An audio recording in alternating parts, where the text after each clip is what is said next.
Жедел ақпарат. Ассалаумағалейкум, құрметті көрермендер. Қазақстанда және әлемде болып жатқан жаңалықтар алушылардың қатарынан білгіңіз келсе, лайк және подписация таңбаларын басып, біздің арнамызға жазылуды ұмытпаңыз. Қазақстанда сиыр етінің экспортына шектеу енгізілуі ұсынылды. Қазақстан ауыл шаруашылығы министрлігі сиыр етінің экспортына шектеу енгізуді ұсынды.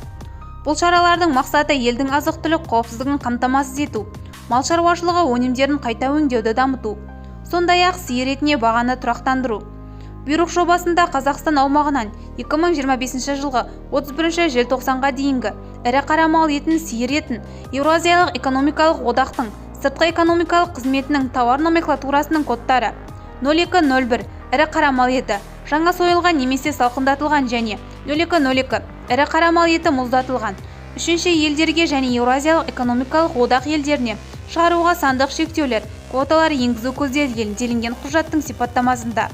Жоба 22 қазанға дейін қоғамдық талқылауға салынбақ. Бізді бақылауды жалғастырыңыз. Сау саламат болыңыз.